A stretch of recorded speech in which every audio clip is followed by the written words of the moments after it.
एक समुद्र के बीचों बीच एक रहस्यमयी टापू है जहां केवल एक जवान महिला रहती है जो कि एक नन है।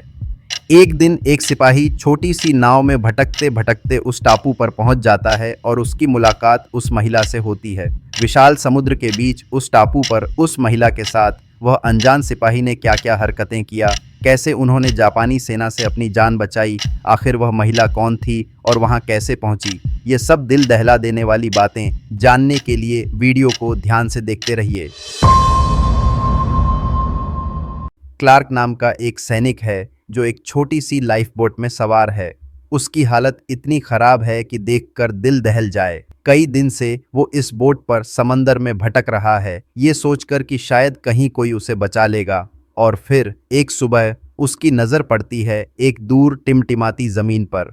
उसका दिल जोर जोर से धड़कने लगता है, खुशी ऐसी कि जैसे उसने जिंदगी दोबारा पाली।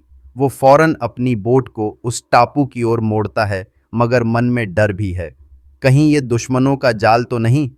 फिर भी वो सावधानी से बोट को किनारे पर लगाया और धीरे धीरे डरते डरते आगे बढ़ने लगा। तभी उसकी नज़र पड़ती है एक पुराने सुनसान चर्च पर। चर्च को देखकर क्लार्क हैरान हो गया। इस टापू पर जहां इंसान का नामो निशान नहीं, ये चर्च कैसे? वो सोच में पड़ गए, मगर ये भूल जाता है कि जहां इंसान नहीं पहुंच पाते वहां भगवान पहले से बसते हैं।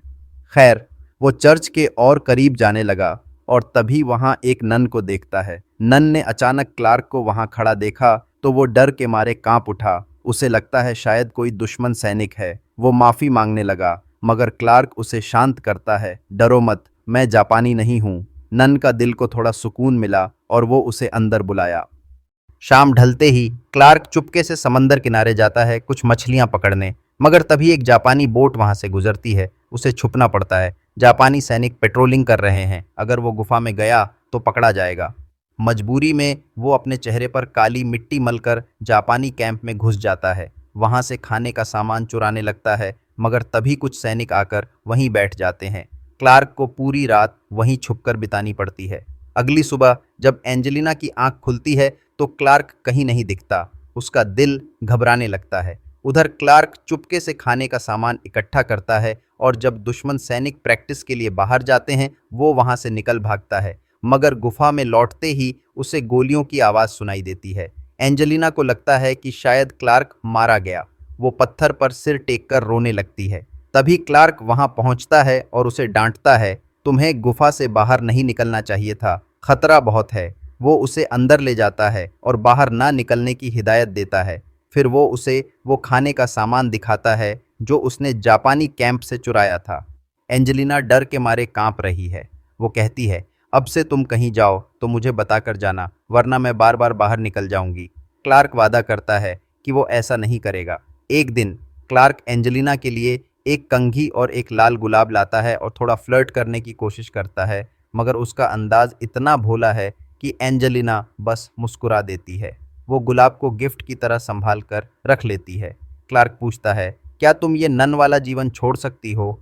वो जवाब देती है, हाँ छोड़ तो सकती हूँ, मगर इसके लिए मुझे सब कुछ त्यागना होगा। और अगर कोई नन बनकर फिर दुनिया में लौट जाता है तो भगवान उसे माफ़ नहीं करते। उसकी आत्मा हमेशा तड़पती रहती है। वो बताती है कि नन बनने का फैसला लेने के लिए 5 साल का वक्त मिलता है और उसके 5 साल पूरे होने में बस 1 महीना बाकी है। तभी बाहर से कुछ आवाज़ें आती हैं। क्लार्क बाहर देखता है तो जापानी सैनिक टापू छोड़कर जा रहे हैं। दोनों खुशी से झूम उठते हैं। इस मौके पर क्लार्क अपने दिल की बात रखता है, जैसे मैंने तुम्हें आज सुबह वो लाल गुलाब दिया, वैसे ही मैं तुम्हें हर दिन देना चाहता हूँ। तुम्हारी सेवा करना चाहता हूँ, तुम्हारे साथ जिंदगी बिताना चाहता हूँ। वो भावुक हो जाता है।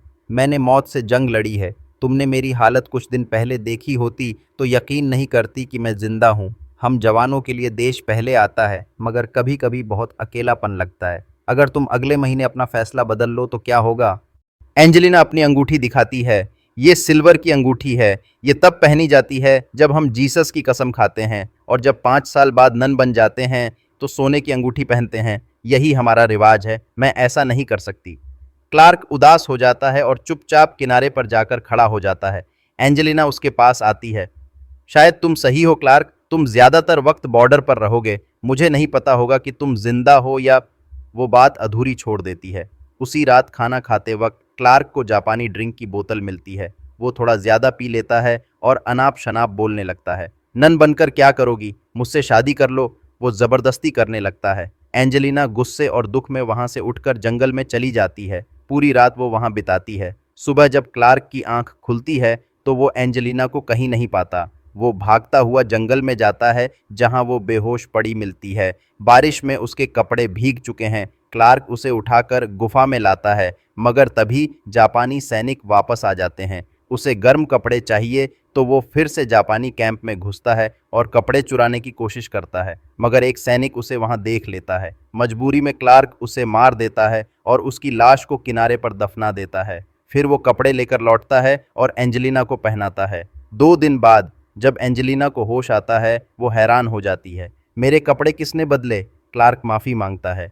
तुम मरने की हालत में थी, मैंने जानबूझकर नहीं किया। एंजेलिना उसे माफ कर देती है। वो कहती है, मैं कल रात तुम्हारी बातों से आहत होकर भागी थी। तभी बाहर गोलियों की आवाज आती है। क्लार्क बताता है, मैंने गलत सोचा था, वो लोग वापस आ गए हैं। एंजेलिना प्रार्थना करने लगती है, शायद भगवान नहीं चाहते कि मैं नन बनूं, या शायद वो हमें अपने पास बुलाना चाहते हैं जैसे एडम और ईव को भेजा था।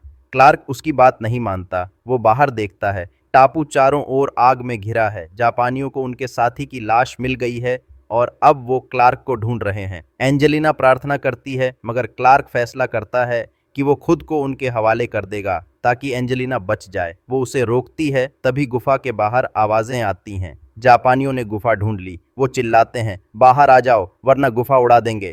क्लार्क और एंजेलिना को लगता है कि अब अंत आ गया। दोनों चुपचाप बैठ जाते हैं, मौत को गले लगाने को तैयार। मगर तभी बाहर से बमों की आवाजें आने लगती हैं। क्लार्क समझ जाता है कि अमेरिकी सैनिक आ गए हैं। जापानी भाग रहे हैं, मगर बम हर जगह गिर रहे हैं। बाहर निकलना सुरक्षित नहीं। क्लार्क को अचानक ख्याल आता है, अगर अमेरिकी आए हैं तो वो जापानी बमों के जाल में फंस जाएंगे। मुझे उन्हें डिफ्यूज़ करना होगा। वो बाहर निकलता है, एक एक बम को डिफ्यूज़ करता है। इस दौरान उसे चोट भी लगती है, मगर वो हार नहीं मानता। आखिर में वो मेन मशीन को बंद कर देता है। जब सब शांत हो जाता है, दोनों गुफा से बाहर आते हैं। एंजेलिना क्लार्क की चोटों का इलाज करती है। क्लार्क कहता है, शायद ये हमारी आखिरी मुलाकात है। एंजेलिना की आंखें भर आती हैं। तुमने मुझे जीने की उम्मीद दी। तुम हमेशा मेरे दिल के करीब रहोगे, मेरा सबसे अच्छा दोस्त। दोनों इमोशनल हो जाते हैं। तभी अमेरिकी मरीन वहां पहुंचते हैं। क्लार्क उनसे सिगरेट मांगता है और उसे मुंह में दबाकर स्ट्रेचर पर लेट जाता है। एंजेलिना उसके पीछे पीछे चलती है। उनकी कहानी अधूरी रह गई, मगर उनके दिलों में एक दूसरे के लिए बनी यादें हमेशा जिंदा रहेंगी। और यहीं ये कहानी खत्म होती है।